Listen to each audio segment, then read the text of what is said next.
Ndabasuhuje, iyi ni A.K.A the winners, channel yaje kubahindurira ubuzima ibereka ko nubwo bigoye ariko bitarangiye, wikomeza uhatane uzabona ko burya bigishoboka. Noneho uyu munsi nshobora gutangira mvuga Dr Muyombo Thomas, umuntu wese ntahite yumva cyangwa ngo menye nshatse kuvuga ari we mu buryo bworoshye. Munyemere nkoresha izina Tom Close, aba bombi n'umugabo umwe bitewe n'ibikorwa bitandukanye bari gukora, cyane ko yatagiye yemera ko umwita Tom Close mu kazi ke ka buri munsi ko kuba umuganga, ahubwo usanga yitwa Dr Muyombo Thomas, ariko kandi twagera mu miziki aha akitwa Tom Close. Utwemere rero dukoresha izina rya Tom Close.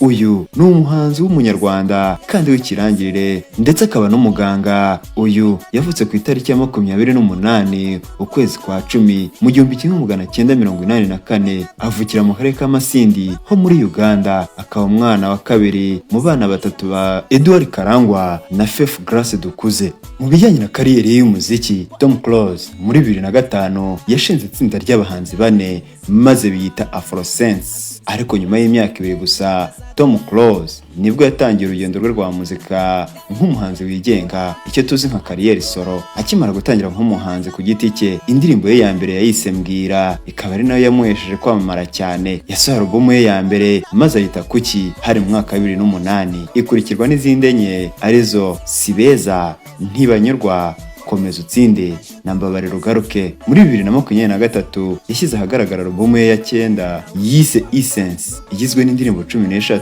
zose ziri mu njyana ya Afrobeat. Akaba yarayikoze mu bufatanye n'abahanzi nka Wezi uturuka muri Zambia, Apas uturuka muri Uganda, Satibi uturuka mu gihugu cy'u Burundi, Riderman, Neringabo, Bulldog ndetse na Bitre, bose bakomoka mu Rwanda. Dukomereje kuri kariyeri ye y'ubuganga, nyuma yo kurangiza amashuri yisumbuye, Tom Close yakomereje muri kaminuza y'u Rwanda yiga ishami ry'ubuganga, aho yasoje muri 2013. Ari nabwo yatangiye gukorera kwa muganga mu bitaro bya polisi y'igihugu y'u Rwanda biherereye ku Kacyiru ho mu karere ka Gasabo, aho hari muri 2014. Ni nako kandi muri 2015 yinjiye mu kigo cy'igihugu gishinzwe gutanga amaraso, maze muri 2019 agirwa umuyobozi w'icyo kigo, National Center for Blood Transfusion. Turabyumva ubuganga no gutabara ubuzima bw'abantu, ariko se tuze mu miziki aho yigarura imitima ya benshi. Ngubu ubushongore n'ubukaka, ibihembo n'ubukombe bya Tom Close.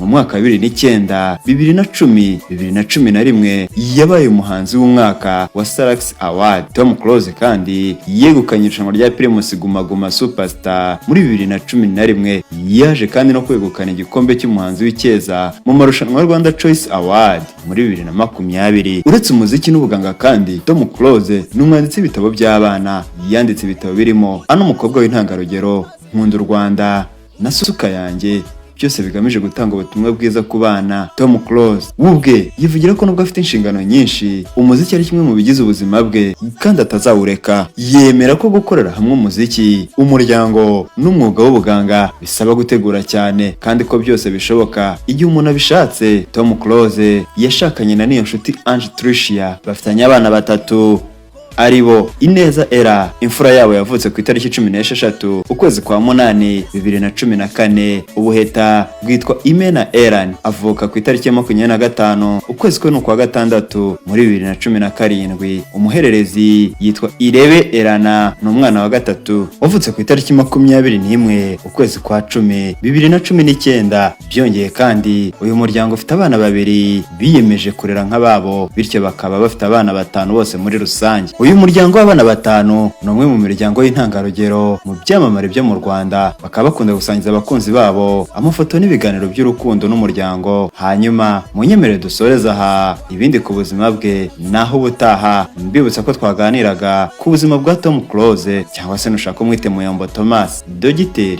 naryo nturyibagirwe. Mbibutsa ko yari A.K.A the winners, channel yaje kubahindurira ubuzima ibereka ko nubwo bigoye ariko bitarangiye. Wekomeza uhatane uzabona ko burya bigishoboka. Mwari kumwe nanjye Furudwari Nkuyubwatsi, naho ubutaha.